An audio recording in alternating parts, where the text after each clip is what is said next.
دین vibes, دین کی آواز، جس سے کہ انسان کے اوپر اللہ کی رحمت برستی ہے، اس کو کہتے ہیں استغفار۔ استغفر اللہ ربی من کل ذنب واتوب الیہ۔ قرآن مجید میں اللہ رب العزت نے حکم فرمایا واستغفر اللہ، استغفار کرو۔ ہمارے اکابر یہ معمول بتاتے ہیں روزانہ، استغفر اللہ ربی من کل ذنب واتوب الیہ۔ اس کو دن میں کم از کم 100 مرتبہ صبح، 100 مرتبہ شام، زیادہ وقت ہو تو 200 مرتبہ بھی پڑھ سکتے ہیں۔ مگر جب پڑھ رہے ہوں تو ذرا اپنے گناہوں پر ندامت بھی دل میں محسوس کریں۔ یہ نہ ہو کہ زبان پہ استغفار چل رہا ہے اور دن میں گناہوں کے خیال چل رہے ہیں۔ رابعہ بصریہ رحمۃ اللہ علیہ فرماتی تھی استغفارنا یحتاج الی استغفار، کہ ہم ایسا استغفار کرتے ہیں کہ اس کے اوپر ہمیں استغفار کرنے کی ضرورت ہے۔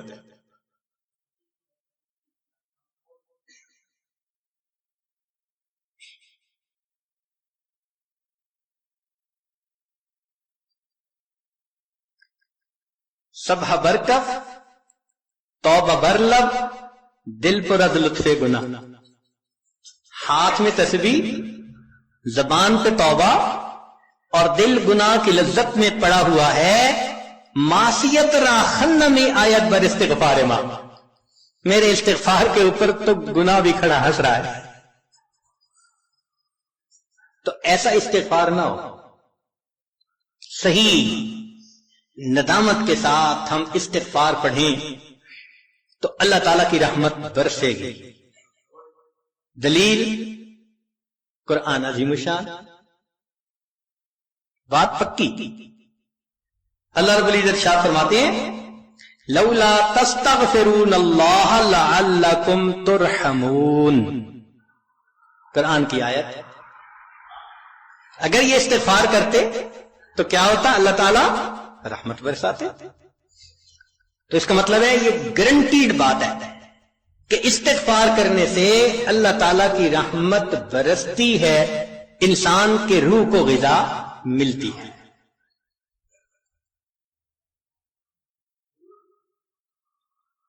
پھر تیسری چیز جس سے کہ اللہ تعالی کی طرف سے رحمت اترتی ہے، درود شریف کا پڑھنا۔ حدیث مبارکہ میں آتا ہے جو شخص ایک دفعہ درود شریف پڑھتا ہے اللہ تعالیٰ 10 رحمتیں اتارتے ہیں۔ تو 10 رحمتوں کا اترنا اس بات کی دلیل کہ روح کو غذا ملتی ہے، نور اترتا ہے انسان کے اوپر۔ ہمارے مشائخ نے فرمایا کہ 100 مرتبہ صبح اور 100 مرتبہ شام، کم از کم اتنا تو درود شریف ضروری پڑھ لیں۔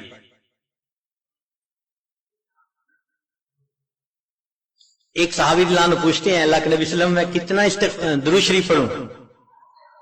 فرمایا زیادہ پڑھ، چوتھائی حصہ۔ زیادہ پڑھو گے تو فائدہ زیادہ۔ اللہ کے نبی صلی اللہ علیہ وسلم آدھا حصہ، بھائی زیادہ پڑھو گے تو زیادہ فائدہ، 3 حصے۔ فرمایا اور زیادہ، تو 4 حصے۔ جب انہوں نے کہا کہ میں پورا وقت درود شریف پڑھنے میں لگا دوں گا، نبی اسلام نے فرمایا اذن یغفر لک ذنبک، تیرے گناہوں کو بخش دیا جائے گا اور تیرے غموں کو تیرے سر سے اتار دیا جائے گا۔ تو درود شریف کے پڑھنے سے اللہ تعالیٰ گناہوں کو معاف کرتے ہیں اور دھو دیتے ہیں۔ صدیق اکبر رضی اللہ عنہ فرمایا کرتے تھے کہ ٹھنڈا پانی آگ کو اتنا جلدی نہیں بجھاتا جتنا جلدی درود شریف کا پڑھنا انسان کے دلوں کی ظلمت کو مٹا دیتا ہے۔ سیدنا علی رضی اللہ عنہ فرمایا کرتے تھے کہ اگر اللہ تعالیٰ اور اس کے رسول صلی اللہ علیہ وسلم نے تسبیح، تکبیر، تحمید، تہلیل ان کے فضائل نہ بتائے ہوتے تو میں اپنا پورا وقت درود شریف کے پڑھنے میں گزار دیتا۔ تو ہم بھی درود شریف پڑھیں، کم از کم 100 مرتبہ صبح اور 1 مرتبہ شام۔ اس سے کیا ہوگا کہ دل کو غذا پہنچ جائے گی۔ چوتھی چیز اللہ کا ذکر کرنا، ذکر لسانی یا ذکر قلبی جیسا بھی معمول ہو، ذکر کے کرنے سے اللہ تعالیٰ کی رحمت اترتی ہے، اور حدیث پاک سے دلیل نزلت علیہم السکینہ، ان کو رحمت ڈھانپ لیتی ہے، ملائکہ آ جاتے ہیں ان کے اوپر، جہاں لوگ مل بیٹھتے ہیں مختلف جگہوں سے آئے ہوئے اللہ کو یاد کرنے کے لیے۔ تو ذکر کرنے سے سکینہ کا نازل ہونا بھی اس بات کی دلیل کہ انسان کے دل کو غذا ملتی ہے۔ ذکر سے ذات کی محبت بھی پیدا ہوتی ہے، جتنا جس چیز کا تذکرہ زیادہ کریں اتنا اس سے محبت ہوتی ہے۔ تو کثرت ذکر کا حکم اس لیے کہ اس سے اللہ رب العزت کی محبت انسان کے دل میں پڑتی ہے۔ یہ نغمہ فصل گلو لالا کا نہیں پابند، بہار ہو کے خزاں لا الہ الا اللہ۔ ہمیشہ ذکر کرنا ہے، ہر وقت کرنا ہے۔ موسموں کے بدلنے کا اس پہ اثر نہیں ہوتا، اس لیے ہمارے اکابر صبح شام کا کچھ وقت تھا جس میں تنہائی میں بیٹھ کے اللہ کا ذکر کثرت کے ساتھ کیا کرتے تھے۔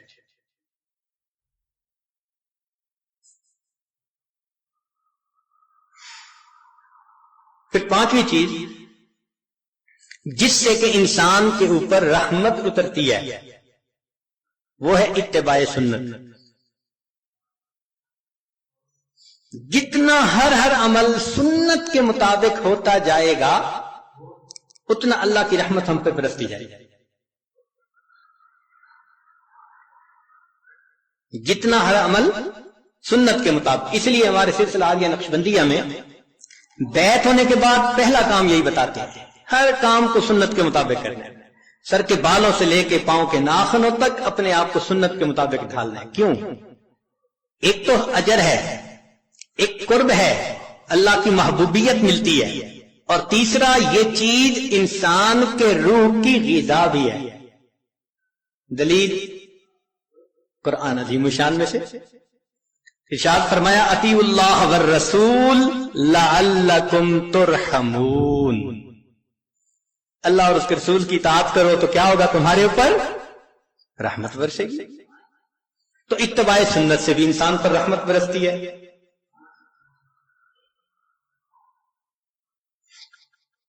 پھر چھٹی چیز اہل اللہ کی صحبت اختیار کرنا۔ قرآن مجید میں تو حکم دیا گیا یا ایھا الذین آمنوا اتقوا اللہ وکونوا مع الصادقین، یہ کونوا حکم ہے، اور حدیث پاک میں بھی حکم دیا گیا۔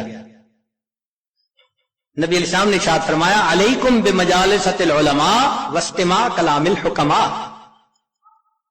فإن اللہ تعالی یحیی القلب المیت بنور الحکمہ کما یحیی الارض المیت بماء المطر، کہ جس طرح بارش کے اترنے سے اللہ مردہ زمین کو زندہ کر دیتے ہیں، اسی طرح اہل اللہ کی حکمت بھری باتوں سے اللہ دلوں کو زندہ فرما رہا ہے۔ تو دلوں کو غذا کا ملنا حدیث سے ثابت ہے۔ اس لیے تو فرمایا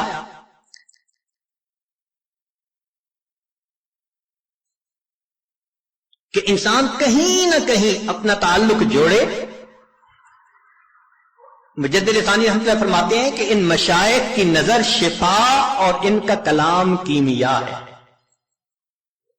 ان کا کلام کیمیا اور ان کی نظر شفا ہے۔ یہ 10 اسباب ہمیں زبانی یاد ہونے چاہیے تاکہ ہم ان کے ذریعے سے اپنے گناہوں کی بخشش کا بندوبست کر لیں۔ سب سے پہلا سبب استغفار۔ استغفار کہتے ہیں کہ اپنے گزرے ہوئے گناہوں پر نادم ہونا۔ شریعت نے کہا الندم توبۃ، ندامت یہ توبہ ہے، اور حدیث مبارکہ میں ہے کہ قیامت کے دن سب سے زیادہ خوش انسان وہ ہوگا من وجد فی صحیفتہ استغفارا کثیرا، جس کے نام اعمال میں کثرت کے ساتھ استغفار لکھا ہوا ہوگا۔ تو ہمیں کثرت سے استغفار پڑھنا چاہیے۔ چنانچہ ایک شخص حضرت حسن لانو کے پاس آیا، حضرت بہت گناہگار ہوں، کوئی عمل بتائیں۔ فرمایا استغفار پڑھو۔ ایک اور آدمی آیا، حضرت بارش نہیں ہو رہی، کوئی عمل بتائیں، فرمایا استغفار پڑھو۔ پھر ایک آدمی آیا کہ حضرت بہت قرضہ چڑھ گیا، دعا کریں کہ کوئی اسباب بن جائیں رزق کے، مال کے، تاکہ قرضہ اتر جائے، فرمایا استغفار پڑھو۔ پھر ایک شخص آیا کہ حضرت دعا کریں اللہ مجھے بیٹا دے دے، فرمایا استغفار کرو۔ ایک آدمی آیا میرا باغ ہے، دعا کریں کہ میرا پھل زیادہ لگے، فرمایا استغفار کرو۔ ایک آدمی آیا میری کھیتی باڑی کی زمین ہے، دعا کریں پانی اندر سے نکل آئے، فرمایا استغفار کرو۔ اب سننے والا حیران کہ مختلف لوگ مختلف ضروریات آ کر بیان کرتے رہے، سب کے لیے ایک ہی جواب۔ تو اس نے پوچھا کہ حضرت کیا مسئلہ؟ تو فرمایا کہ دیکھو یہ جواب میں نے اپنی طرف سے نہیں دیا، قرآن مجید سے دیا ہے۔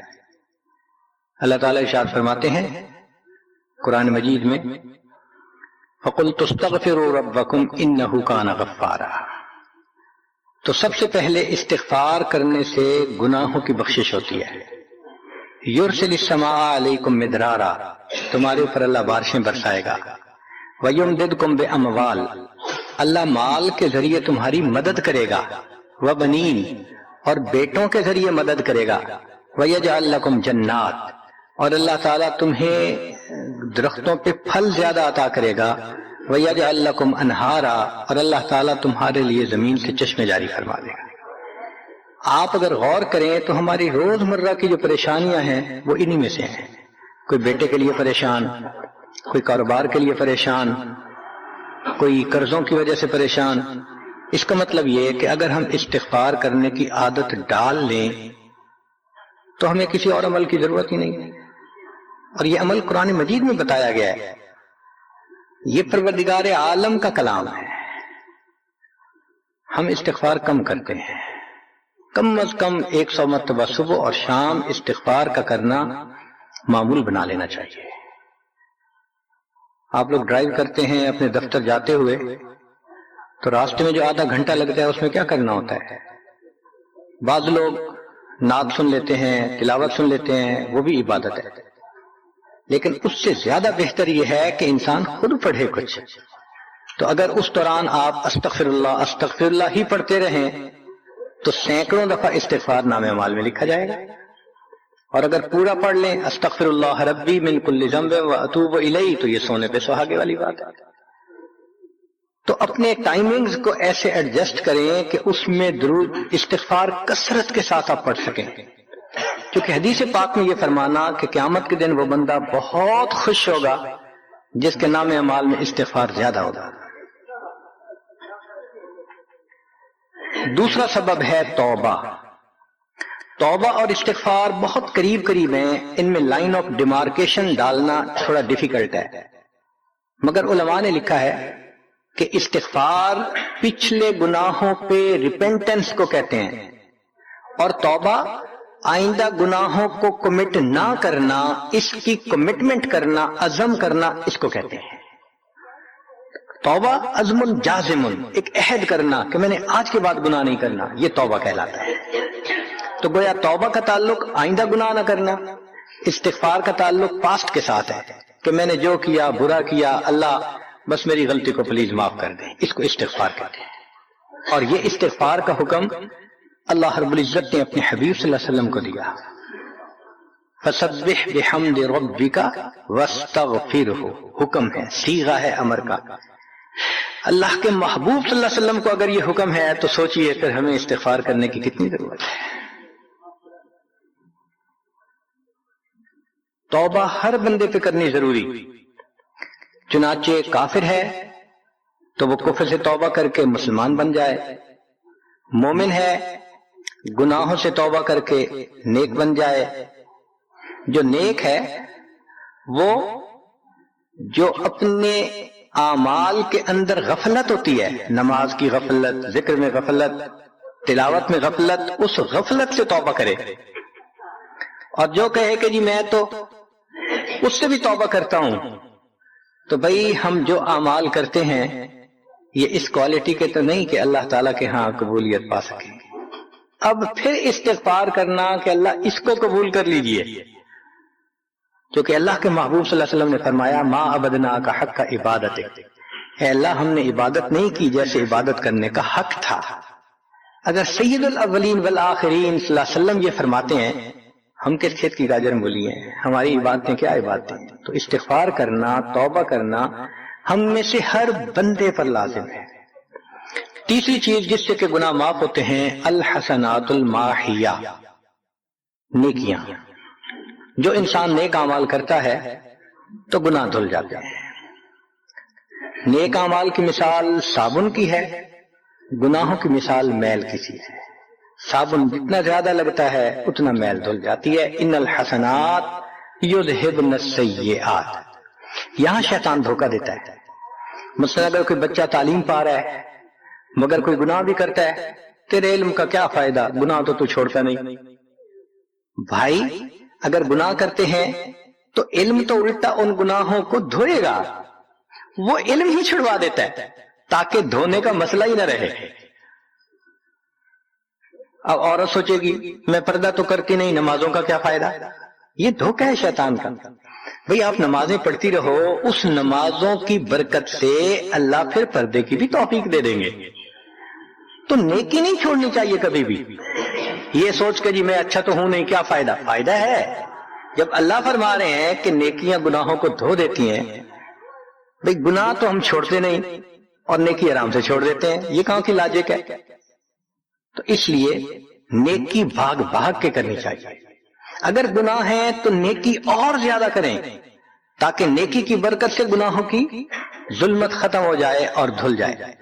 حدیث پاک میں ہے بندہ گناہ کرتا ہے لکھ دیا جاتا ہے، دوسرا گناہ، تیسرا، 5 گناہ کرتا ہے، پھر اس کے بعد وہ ایک نیکی کرتا ہے تو نیکی والا فرشتہ کہتا ہے کہ دیکھو اللہ کے ہاں دستور ہے من جاء بالحسنۃ فلہ عشر امثالھا، اس کو 10 نیکیاں ملنی تھی، تم نے 5 گناہ لکھے ہیں نا، اچھا تم 5 گناہ مٹا دو، میں نامہ اعمال میں 10 نیکیوں کی بجائے صرف 5 نیکیاں بیلنس وہ ڈال دیتا ہوں۔ چنانچہ 5 گناہ مٹا دیے جاتے ہیں، 5 نیکیاں نامہ اعمال میں لکھ دی جاتی ہیں۔ اس لیے خوب نیکی کرنی چاہیے تاکہ اللہ تعالیٰ گناہوں کی ظلمت سے ہمیں محفوظ فرما دے۔ چوتھی چیز جس سے کہ گناہ معاف ہوتے ہیں، دعاء المؤمنین للمؤمن، جو ایمان والے ایک دوسرے کے لیے دعائیں کرتے ہیں اس سے بھی گناہ معاف ہوتے ہیں۔ چنانچہ عمر لانو جا رہے تھے عمرے کے لیے، نبی علیہ السلام نے فرمایا اے بھائی ہمیں اپنی دعاؤں میں نہ بھولنا۔ تو نبی علیہ السلام نے امت کو تعلیم دی کہ ایک دوسرے کو دعاؤں کے لیے کہنا چاہیے۔ یہ بہت اچھی عادت ہے کہ جب کسی سے ملیں جی ہمیں اپنی دعاؤں میں یاد رکھیں، والدین کو کہنا، بڑوں کو کہنا، دوستوں کو کہنا، کیا معلوم کس کی مانگی ہوئی دعا کام آ جائے۔ اس دعا کا فائدہ ہوتا ہے نا، تبھی تو قرآن مجید میں دعا سکھائی گئی، ربنا اغفر لنا ولاخواننا الذین سبقونا بالایمان، اے اللہ جو ہم سے پہلے ایمان والے چلے گئے ان کی بھی مغفرت فرما دے۔ تو فائدہ ہوتا ہے تو قرآن نے دعا سکھائی ہے نا۔ تو ایمان والوں کی دعاؤں سے دوسرے ایمان والوں کو فائدہ ہوتا ہے۔ حدیث پاک میں ہے دوست کی دعا دوست کے پیٹھ پیچھے رد نہیں کی جاتی، کیوں؟ اس میں خلوص ہوتا ہے۔ تو اس لیے حدیث پاک میں ہے، مسلم شریف کی روایت ہے کہ اگر کوئی آدمی فوت ہو جائے اور 40 آدمی جنازہ پڑھ لیں جو ایمان والے ہوں، توحید والے ہوں، فرمایا ما من رجل مسلم یموت فیقوم علی جنازتہ 40 رجلا لا یشرکون باللہ شیئا الا شفعهم اللہ فیہ، اللہ 40 بندوں کی نماز جنازہ کو قبول کر کے میت کی مغفرت فرما دیتے ہیں۔ 5واں عمل ما یعمل للمیت من اعمال البر، ہم اپنے فوت شدہ لوگوں کے لیے جو نفل کے کوئی نیک کام کرتے ہیں اس سے بھی ان کے گناہ معاف ہوتے ہیں۔ مثلا صدقہ کر دیا، قرآن پاک پڑھا، ان کو بخش دیا، ان کی طرف سے عمرہ کیا، حج کیا، ان نفلی اعمال کا ثواب ان کو ملتا ہے، اس کی وجہ سے ان کے گناہوں کو معاف کر دیا جاتا ہے۔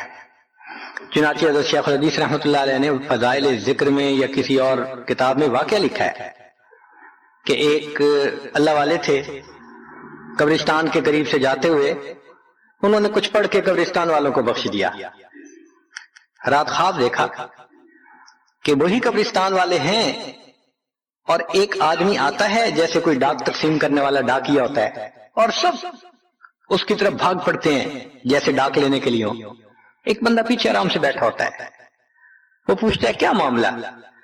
وہ کہتا ہے کہ یہ فرشتہ آیا ہے، روزانہ کی جو ڈاک آئی ہے نا نیکیوں کی، جو اولاد نے، رشتہ داروں نے، دوستوں نے کیے، لہذا وہ اعمال نیکیاں ملتی ہیں تو یہ سب لوگ جاتے ہیں کہ نیکیاں ملیں گی، ہمارا درجہ بڑھے گا۔ اس نے کہا کہ آپ کو ضرورت نہیں ہے؟ کہنے لگا ہاں میں لے لوں گا، مگر میرا ایک بیٹا ہے جسے میں نے قرآن پاک کا حافظ بنایا، اس کی دکان ہے، وہ سارا دن دکان پہ بیٹھا رہتا ہے اور ساتھ ساتھ قرآن پڑھتا رہتا ہے، تو مجھے اتنی نیکیاں مل جاتی ہیں کہ میں بعد میں لے لوں گا۔ اس نے کہا بیٹا کہاں؟ اس نے کہا فلاں جگہ دکان ہے۔ وہ اللہ والے جب وہاں گئے اگلے دن تو دیکھا کہ ایک نوجوان ہے اور وہ بیٹھا ہوا ہے، گاہک آتا ہے تو اس کو سودا بیچ دیتا ہے، جب گاہک کوئی نہیں ہوتا تو وہ قرآن پڑھنا شروع کر دیتا ہے۔ تو وہ سمجھ گیا کہ میرا خواب سچا تھا، اس بچے کے قرآن پڑھنے سے اس کے والد کو خوب بینیفٹ مل رہا ہے۔ کچھ عرصے کے بعد دوبارہ پھر اسی قبرستان کے قریب سے گزرے، پھر انہوں نے کچھ پڑھ کے بخش دیا۔ رات خواب میں دیکھا کہ اب جب تقسیم ہوا تو سب بھاگے تو وہ بندہ بھی بھاگا۔ انہوں نے کہا آپ بھی بھاگ رہے ہو؟ کہنے لگا ہاں میں اس لیے بھاگ رہا ہوں کہ میرا وہ بیٹا فوت ہو گیا، اب مجھے قرآن پڑھ کے بخشنے والا کوئی ایسا ہے نہیں، تو جو عام ایمان والوں کا ثواب آتا ہے میں بھی اسی میں سے اپنا حصہ لینے کے لیے جا رہا ہوں۔ تو ایمان والوں کے ان اعمال کا ثواب بھی ملتا ہے، اور اصل میں یہ اسی بندے کا اپنا عمل ہوتا ہے۔ یہ ذہن میں رکھنا کہ جو ایمان والے پڑھ کے بخشتے ہیں نا، اس کا ثواب کیوں ملتا ہے؟ اس کا اپنا عمل۔ دیکھو اس نے نیکوں سے تعلق جوڑا۔ وہ بھی تو ہوتے ہیں جن کے مرنے کے بعد پیچھے ریچھ کتے کی لڑائی کرواتے ہیں، میلے لگواتے ہیں، موسیقی کی محفلیں ہوتی ہیں، وہ بھی تو ہوتے ہیں نا، تو ان کو کچھ نہیں ملتا۔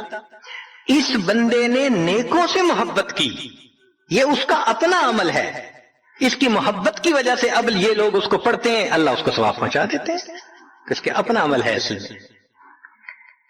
پھر چھٹی چیز جس کی وجہ سے گناہ معاف ہوتے ہیں، المصائب التي يكفر الله بها الخطايا في الدنيا۔ دنیا میں انسان کو جو مشکلات، تکلیفیں، مصیبتیں پہنچتی ہیں ان کی وجہ سے گناہ معاف کر دیے جاتے ہیں۔ کوئی مصیبت دنیا میں پہنچتی ہے گناہ معاف ہوتے ہیں۔ چنانچہ نبی علیہ السلام تشریف فرما تھے، چراغ بجھ گیا، نبی السلام نے فرمایا انا للہ و انا الیہ راجعون۔ ام المؤمنین عائشہ رضی اللہ عنہا نے پوچھا اللہ کے حبیب صلی اللہ علیہ وسلم یہ تو پڑھتے ہیں جب کوئی آدمی فوت ہو جاتا ہے؟ فرمایا عائشہ مومن کو جو بھی دنیا میں تکلیف غم پہنچتا ہے اگر وہ اس کے اوپر انا للہ پڑھ لے اس کو ثواب ملتا ہے۔ تو سوچنے کی بات ہے، چراغ کے بجھنے پر اگر ثواب ملتا ہے تو کسی عزیز کی زندگی کا چراغ بجھ گیا اس پر کتنا ثواب ملے گا؟ اس لیے تکلیف آئے تو پریشان ہونے کی بات نہیں ہوتی، صبر کرنے کی بات ہوتی ہے۔ انسان بے صبری کے ذریعے خواہ مخواہ اس تکلیف پر ملنے والے ثواب سے اپنے آپ کو محروم کر دیتا ہے۔ بے صبری سے تکلیف ختم نہیں ہوتی، ثواب ملنا بند ہو جاتا ہے، تو بے صبری کا کیا فائدہ؟ اور ہو سکتا ہے کہ یہ مصیبت جو آئی یہ بندے نے خود مانگی ہو، یہ بھی عجیب بات ہے۔ آپ کہیں گے جی کوئی بندہ مصیبت تو نہیں مانگتا، ہاں ہو سکتا ہے مانگی ہو۔ کیسے؟ کہ دعا مانگی اللہ مجھے قیامت کے دن میرے محبوب صلی اللہ علیہ وسلم کے ہاتھوں حوض کوثر کا جام عطا کر دینا، اللہ نے دعا قبول کر لی، عمل تو ہے نہیں کہ یہ نعمت نصیب ہو، تو اب کیسے ملے گا؟ اللہ تعالی بیماری، مصیبت، پریشانی کچھ اس کے اوپر بھیج دیتے ہیں۔ اگر یہ بندہ اس پر صبر کر لیتا ہے اس کو بہانہ بنا کر اللہ اس کو وہ نعمت عطا فرما دیتے ہیں۔ چنانچہ ایک بزرگ تھے، 70s میں تھے، بیوی بھی اسی طرح، بہت نیک تھی بیوی بھی۔ بیوی نے کہا کہ میرا بڑا دل چاہتا ہے کہ نبی علیہ الصلوۃ والسلام کا دیدار نصیب ہو، میں بڑا درود پڑھتی ہوں، نفل پڑھتی ہوں، مگر مجھے واضح زیارت نہیں ہوئی، آپ کو کوئی عمل آتا ہو تو بتا دیں۔ انہوں نے کہا عمل آتا ہے، کرو گی؟ کہا بالکل کروں گی۔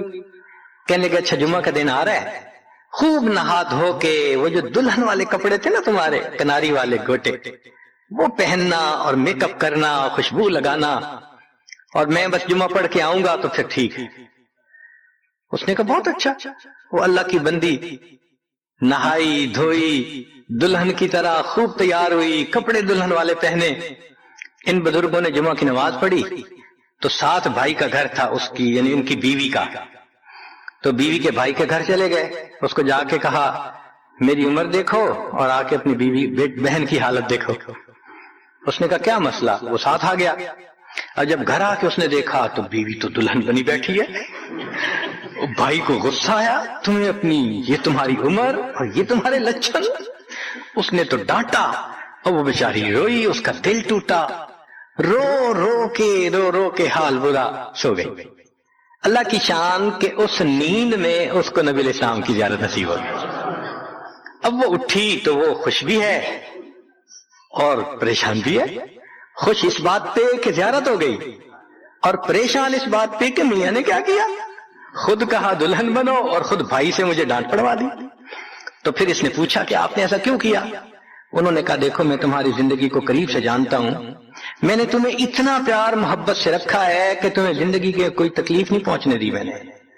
تم نے عبادت کی انتہا کی ہے، مگر کچھ نعمتیں ہوتی ہیں جو دل ٹوٹنے پہ ملتی ہیں، تو تمہارا تو کبھی دل ٹوٹا نہیں، تو میں نے ایک بہانہ بنایا کہ تمہیں کہا دلہن بنو، بھائی کو شکایت لگا دی، اس نے ڈانٹ پلا دی، تمہارا دل ٹوٹا، اللہ کو رحم آ گیا، اللہ تعالیٰ ٹوٹے دلوں پر رحم فرما دیتے ہیں۔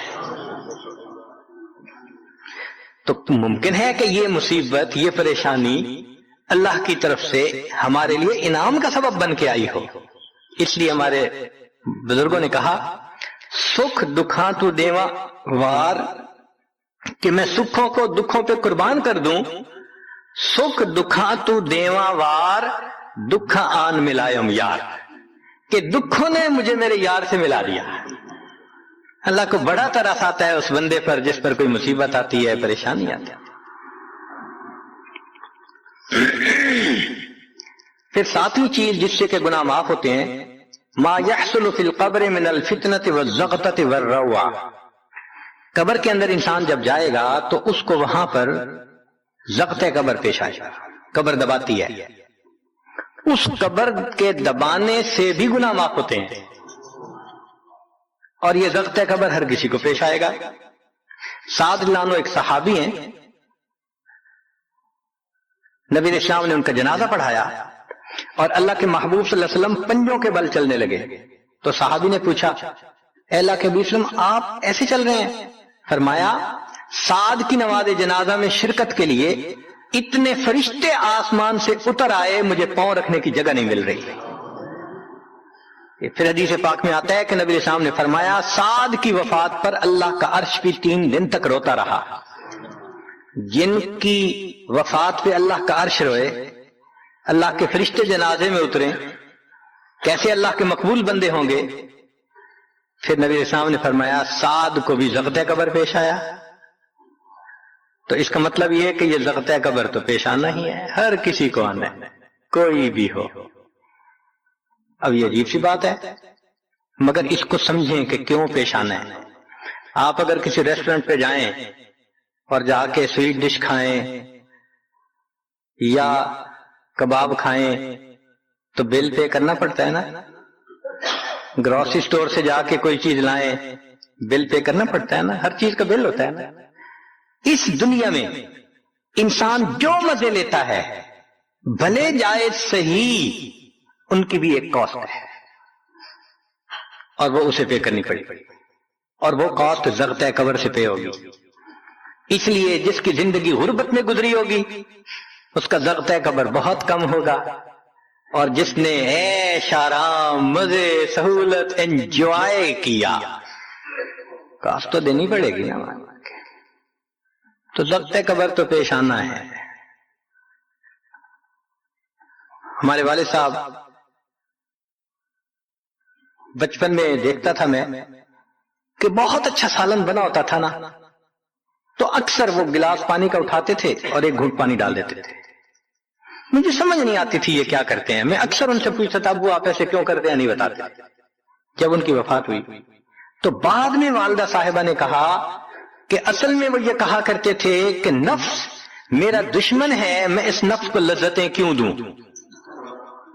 وہ لذیذ کھانے کے اوپر بھی ایک گھونٹ پانی ڈال کے اس کو کم مزے والا بنا لیا کرتے تھے، جائز لذتوں کو بھی کم کر لیتے تھے۔ ہمارا کیا حال ہوگا جو ناجائز لذتوں کے پیچھے بھاگتے پھرتے ہیں؟ تو یہ ضبط قبر مومن کو بھی پیش آتا ہے اور کافر کو بھی، مگر فرق ہے، کافر کو پیش آئے گا کہ حدیث پاک میں آتا ہے دائیں طرف کی پسلیاں بائیں طرف اور بائیں کی پسلیاں دائیں طرف، یوں پسلیاں توڑ کے رکھ دیں گے۔ اور مومن کو بھی ضبط قبر پیش آئے گا، مگر مومن کو ضبط قبر تکلیف نہیں دے گا اتنی اگر نیک ہوا۔ کیوں؟ اچھا آپ بتائیں سر میں درد ہو تو آپ کہتے ہیں نا ذرا سر دبا دو، تو تکلیف ہوتی ہے یا راحت ملتی ہے؟ سر دبانے سے راحت ملتی ہے۔ جس طرح سر درد میں کوئی دبائے سر کو راحت ملتی ہے، ایسے ہی مومن کو ضبط قبر تو پیش آئے گا مگر مومن کے لیے راحت کا سبب ہوگا۔ آٹھویں چیز جس سے کہ گناہ معاف ہوں گے، احوال یوم القیامت وقربھا وشدائدھا، قیامت کے دن جو انسان کو ایک وحشت کی کیفیت ہوگی، ہول کی کیفیت ہوگی، خوف ڈر کی کیفیت ہوگی۔ اللہ اکبر۔ امام غزالی رحمت اللہ علیہ نے تفصیل لکھی ہے کہ سارے لوگ کھڑے ہوں گے اور سورج بہت قریب ہوگا، پسینے میں شرابور ہوں گے۔ اللہ اکبر۔ اس وقت جہنم کے اندر ابال آئے گا اور جہنم کے اندر سے انگارے اٹھ کر اوپر جائیں گے اور واپس گریں گے۔ فرماتے ہیں اس وقت انبیاء میں سے کوئی نبی بھی ایسا نہیں ہوگا جس کو یہ ڈر نہ ہو کہ کہیں انگارے میرے اوپر نہ آ جائیں۔ اگر انبیاء بھی تھرا رہے ہوں گے ہمارا اس دن کیا حال ہوگا؟ تو قیامت کے دن کی دہشت اور وحشت کوئی چھوٹی چیز نہیں ہے، مگر اس سے بھی اللہ تعالیٰ ایمان والوں کے گناہوں کو معاف فرما دے۔ پھر نویں چیز جس سے کہ گناہ معاف ہوں گے، شفاعت النبی صلی اللہ علیہ وسلم فی اہل الذنوب یوم القیامہ، قیامت کے دن اللہ کے پیارے حبیب صلی اللہ علیہ وسلم جو اپنی امت کے لیے شفاعت فرمائیں گے، اللہ اس پر بھی امتیوں کے گناہوں کو معاف فرما دیں گے۔ نبی اسلام نے ارشاد فرمایا کہ اللہ رب العزت نے ہر نبی علیہ السلام کو ایک ایسی دعا مانگنے کا اختیار دیا کہ جیسی دعا مانگی جائے گی منوان قبول ہو جائے گی۔ تو انبیاء نے دعائیں مانگی تو صحابی نے پوچھا اے اللہ کے نبی صلی اللہ علیہ وسلم آپ کو بھی اختیار دیا گیا؟ فرمایا مجھے بھی اختیار دیا گیا۔ اے اللہ کے نبی صلی اللہ علیہ وسلم آپ نے کیا دعا مانگی؟ فرمایا میں نے کوئی دعا نہیں مانگی، میں نے اس کو ذخیرہ رکھ لیا، قیامت کے دن جب میری گنہگار امت کا حساب ہوگا اس وقت میں وہ دعا مانگوں گا، امت کو لے کے جنت میں جاؤں گا۔ اللہ کے محبوب صلی اللہ علیہ وسلم کو امت سے کتنا پیار تھا۔ کوئی ماں اولاد کے لیے 23 سال نہیں روتی، جوان بیٹا فوت ہو 2-4 مہینے رو کے پھر نارمل لائف ہو جاتی ہے۔ کوئی باپ اولاد کے لیے 23 سال نہیں روتا۔ اللہ کے پیارے حبیب صلی اللہ علیہ وسلم امت کے لیے 23 سال آنسو آتے، رب امتی رب امتی رب امتی دعا مانگتے تھے، لمبے سجدے۔ ام المومنین عائشہ رضی اللہ عنہا فرماتی ہیں کہ محبوب صلی اللہ علیہ وسلم کے آنسو جو مصلی پہ گرتے تھے مجھے لگتا تھا کہ بارش کے قطرے زمین کے اوپر گر رہے ہیں، ایسے آواز محسوس ہوتی تھی، اور اتنا لمبا سجدہ ہوتا تھا کہ کبھی کبھی میں اٹھ کے محبوب صلی اللہ علیہ وسلم کے پاؤں کے انگوٹھے کو ٹچ کرتی تھی کہ ابھی جان تو سلامت ہے نا، تب مجھے احساس ہوتا تھا نہیں ابھی تک نہیں، سجدہ لمبا ہو گیا، اتنا لمبا سجدہ۔ کس کے لیے؟ اللہ امت کو گناہوں کو معاف فرما دے، امت کے گناہوں کو معاف۔ چنانچہ جب نبی علیہ السلام پر آخری یعنی مرض آئی، بیماری کی کیفیت آئی، تو اللہ کے حبیب صلی اللہ علیہ وسلم کو بخار بہت تیز ہو گیا تھا، اور جو مسجد میں آخری مرتبہ لائے تھے تو 2 آدمی تھے، ایک ادھر تھا ایک ادھر تھا، اور اللہ کے حبیب صلی اللہ علیہ وسلم نے ان کا سہارا لیا تھا اور بہت مشکل سے چل کے تشریف لائے تھے۔ یہ آخری نماز، پھر واپس تشریف لے گئے، بخار اور تیز ہو گیا۔ سیدہ عائشہ رضی اللہ عنہا فرماتی ہیں کہ میں نے اوپر کپڑا سا ڈال دیا، کپڑے کے اوپر سے مجھے گرمی محسوس ہو رہی تھی، میں نے پانی کا ایک پیالہ پیش کیا، اللہ کے حبیب صلی اللہ علیہ وسلم پانی کے پیالے میں ہاتھ مبارک ڈالتے تھے اور اپنے چہرے پہ لے رہے تھے، اور جسم تھا کہ جیسے کوئی گرم چیز میں سے گرمی نکل رہی ہوتی ہے، اس طرح وہ بخار سے دہک رہا تھا۔ فرماتی ہیں کہ مجھے محسوس ہوا کہ یہ تو بہت تیز بخار ہے، کبھی ایسا نہیں دیکھا۔ تو میں نے پوچھا اے اللہ کے حبیب صلی اللہ علیہ وسلم، بخار ایسا تو کبھی نہیں دیکھا، اتنا زیادہ تیز، اتنا زیادہ تیز؟ نبی علیہ السلام نے فرمایا عائشہ، مومن کو سکرات موت کے وقت جو تکلیف ہوتی ہے اس پر بھی اس کے گناہ معاف ہوتے ہیں۔ میں نے اللہ سے یہ دعا مانگی تھی، اللہ جب میری سکرات کا وقت آئے تو مجھے تکلیف زیادہ دے دینا، اور اس کے بدلے اللہ میری امت کے گناہوں کو معاف فرما دینا۔ عائشہ، یہ وہ سکرات ہے جس کی وجہ سے مجھے تکلیف بہت ہے۔ اللہ کے محبوب صلی اللہ علیہ وسلم کو اتنی تکلیف ہو رہی تھی۔ اتنے میں اطلاع ملی، دروازہ کھٹکھٹایا گیا، پوچھا کون؟ جواب ملا جبریل علیہ السلام اور اسرائیل علیہ السلام اجازت مانگتے ہیں آنے کی۔ نبی علیہ السلام نے فرمایا جبریل اندر آ جائیں، تو جبریل آئے۔ اے اللہ کے حبیب صلی اللہ علیہ وسلم، اللہ نے آپ کو یاد فرمایا ہے۔ نبی علیہ السلام نے فرمایا جبریل، اللہ تعالیٰ سے پوچھ کے یہ پہلے بتاؤ میرے بعد میری امت کا کیا حال ہوگا، پہلے پوچھ کے بتاؤ۔ جبریل علیہ السلام نے اللہ تعالیٰ سے پوچھا، رب کریم نے کہا، فرمایا میرے محبوب سے جا کر کہہ دو اے محبوب، آپ کے بعد آپ کی امت کو تنہا نہیں چھوڑیں گے۔ جب نبی علیہ السلام کو تسلی ہو گئی، محبوب نے فرمایا اچھا ملک الموت کو بھی اندر آنے دو۔ اللہ کے محبوب صلی اللہ علیہ وسلم کو امت سے ایسی محبت تھی، اللہ اکبر۔ چنانچہ حدیث پاک میں ہے کہ نبی علیہ السلام نے فرمایا خیرت بین ان یدخل نصف امتی الجنہ و بین شفاعہ، اللہ رب العزت نے مجھے چوائس دیا، اختیار دیا کہ اے میرے حبیب صلی اللہ علیہ وسلم، آپ چاہیں تو آپ کی آدھی امت کو بلا حساب جنت بھیج دیں گے، اور آپ چاہیں تو جن کی آپ شفاعت کریں ان کو بھیجیں گے۔ نبی علیہ السلام فرماتے ہیں فاخترت شفاعہ، میں نے شفاعت کو چن لیا، لأنہا اعم و اکثر، اس لیے کہ میری شفاعت پر آدھی سے زیادہ امت کے لوگ جنت میں چلے جائیں گے۔ اللہ اکبر۔ پوچھنے والے نے پوچھا اے اللہ کے حبیب صلی اللہ علیہ وسلم، اترونہا للمتقین، کیا آپ کی شفاعت نیکوں کے لیے ہوگی؟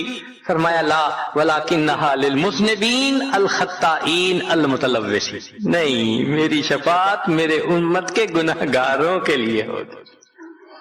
اللہ کے حبیب صلی اللہ علیہ وسلم کی شفاعت کا نصیب ہو جانا یہ بھی گناہوں کی بخشش کا سبب ہے۔ مگر شفاعت کس کو نصیب ہوگی اس کی بھی تفصیل سن لیجئے۔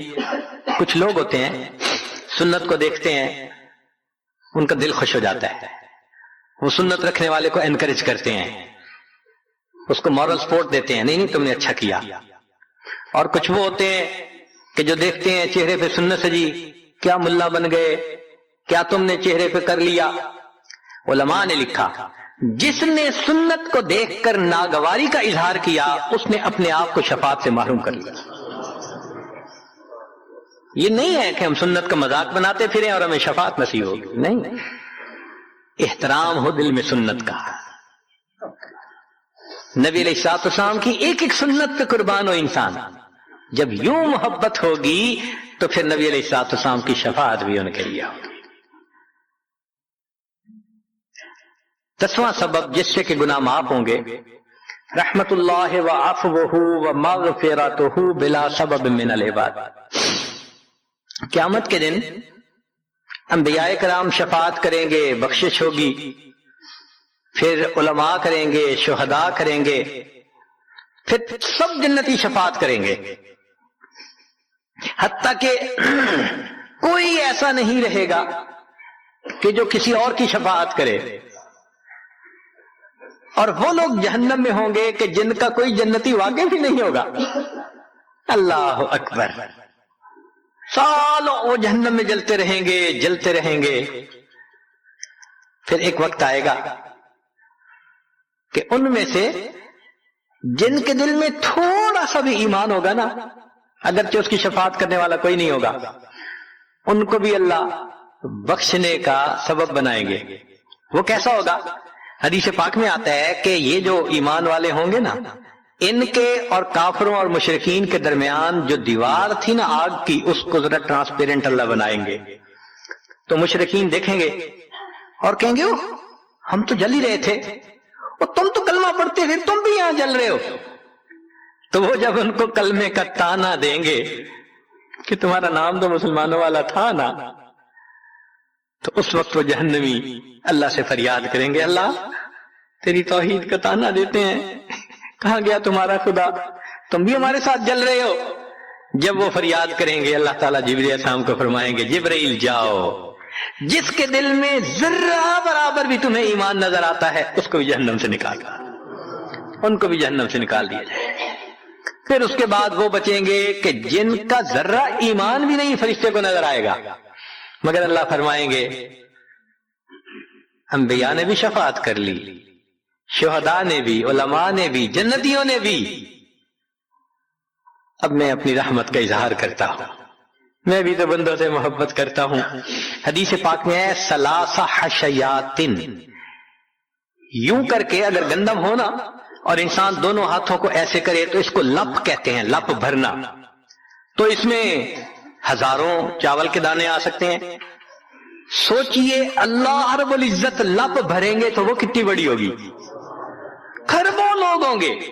ایک لپ کو بھر کے نکالا جائے گا، پھر دوسری کو نکالا جائے گا، پھر تیسری لپ بھر کے نکالیں گے. پھر ایک حوض ہوگا، کہا جائے گا جہنمی کو اغتسل فی ھذا الغدیر، اس حوض کے اندر تم جاؤ غسل کرو. جب وہ غسل کریں گے بالکل ان کے جسم صحیح سلامت ہو جائیں گے. پھر اللہ تعالیٰ ان کو جنت عطا فرمائیں گے، مگر ان کے ماتھے پر لکھا ہوا ہوگا اتقاء الرحمن، کہ رحمان نے اپنی رحمت سے ان کو رعایتی پاس کر دیا. وہ جنت میں جائیں گے. اب جو جنت میں جائیں گے تو جنتی لوگ ان کے ساتھ ملیں گے، خوش ہوں گے، مگر کہیں کہیں کوئی ان کو کہے گا ہم تو اللہ کے فضل سے سیدھا آ گئے، تم تو آیا فلاں جگہ سے آئے ہو نا، رعایتی پاس ہو. اب جب ان کو رعایتی پاس کا تانا ملے گا تو ان کو عجیب لگے گا. پھر ایک وقت آئے گا کہ یہ سب اتقاء الرحمن اللہ کے سامنے فریاد کریں گے، اللہ آپ نے اپنی رحمت سے جہنم سے نکال دیا، جنت بھیج دیا، یہ جو مہر ایک لگا دی یہ بھی تو اتار دیجئے نا. تو اللہ تعالیٰ ان کی مہر کو ختم فرمائیں گے اور یہ جنت میں رہنے لگ جائیں گے. امام غزالی رحمت اللہ علیہ اس واقعے کو نقل کرنے کے بعد لکھتے ہیں میرا کوئی عمل ایسا تو نہیں کہ میں امید کروں کہ میں جنت چلا جاؤں گا، کاش اللہ مجھے ان اتقاء الرحمن میں شامل فرما لیتے، کاش کہ اللہ تعالیٰ مجھے ان اتقاء الرحمن میں شامل فرما لیتے. بے گناہوں میں چلا زاہد جو اس کو دیکھنے، مغفرت بولی ادھر آ میں گنہگاروں میں ہوں، وہ کرشمے شان رحمت نے دکھائے روز حشر، چیخ اٹھا ہر بے گناہ میں بھی گنہگاروں میں ہوں. اللہ اکبر. حضرت قاری طیب صاحب رحمت اللہ علیہ ایک کتاب میں لکھتے ہیں اتنا اللہ کی رحمت کا ظہور ہوگا، اتنا ظہور ہوگا اس دن، ایک ایسا وقت آئے گا کہ شیطان بھی سر اٹھا کر دیکھے گا، اسے بھی امید لگے گی شاید میری بھی مغفرت کر دی جائے.